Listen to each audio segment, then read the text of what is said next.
What's up, everybody? Welcome back to Lighten Up Already. In case you haven't guessed, this week's episode is about exercise. So I just showed you some footage from my workout earlier this week, and it was a tough one. Not too bad, but it wasn't easy either, so I think that was a win. And it really got me thinking, what is a good workout? So, put the old Google foo to work and came up with a website, vox.com. Now, originally I probably would have thrown this site out just because I don't know anything about it. But what grabbed my attention was why you shouldn't exercise to lose weight, explained with 60 plus studies. So initially the thought monster in my head went, what? No! So I had to go check it out. It ended up being actually a really good article because, as the author was talking about repeatedly in the article, it's not just about exercise that's going to cause you to lose weight. It's your diet more than anything. And it's not even just calories in versus calories out. I know I've talked about that in earlier videos, that is a huge part of why you lose weight. Turns out that thought process could be flawed. In this article, it really starts to touch on caloric deficit, which ultimately is what I was talking about with calories in versus calories out. Meaning, in an exercise, you might burn 700, 800 calories, but in a day, you're taking in 2,000, 2,500 calories, right? So that exercise is never going to outpace the intake.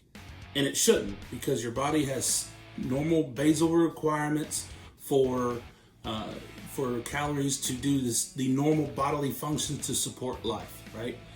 But that alone is not going to cause you to lose weight. So what you have to do, ultimately, it talks about reducing your portion sizes, reducing your total intake, and then exercise is added on top more for personal well-being, meaning there's lots of other mental and physical aspects that are bettered through working out, right? So I think one of the things that really stuck with me here, you work hard on that machine for an hour and that work can be erased with 5 minutes of eating afterwards. I've done that. A cool portion in here that the author puts in is he cites a study done by Herman Poncer from Hunter College in New York. He went to Tanzania to study a hunter-gatherer tribe there.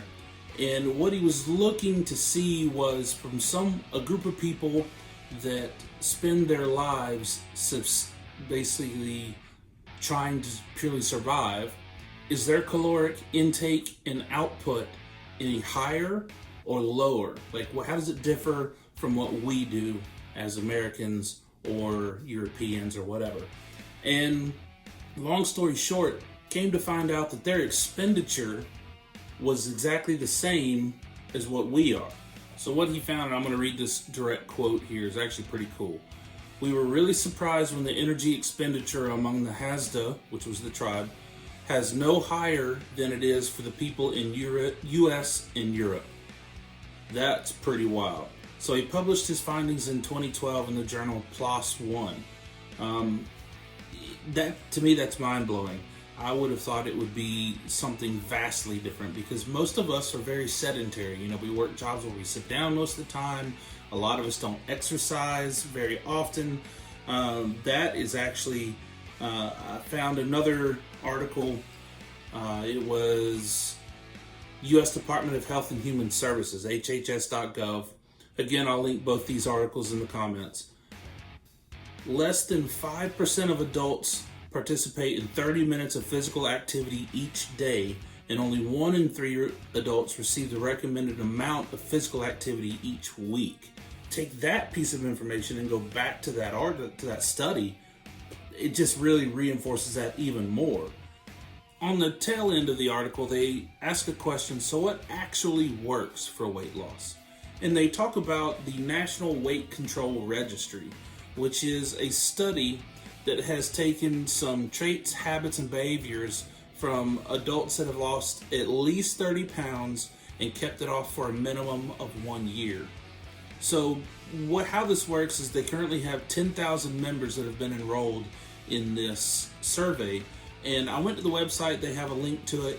You can go sign up and participate, and they do surveys, that kind of thing, periodically ask you questions, and it's pretty interesting. So they get down on the bottom side here and they say, behind the study, the researchers found that people who have success losing weight have a few things in common. They weigh themselves at least once a week. Hey, all right, I've been doing that. Check mark. They restrict their calorie intake. I've been so on that, working on it. And then they stay away from high-fat foods and watch their portion sizes. Also, they exercise regularly. All in all, I've got about 1.5 out of 3 of those.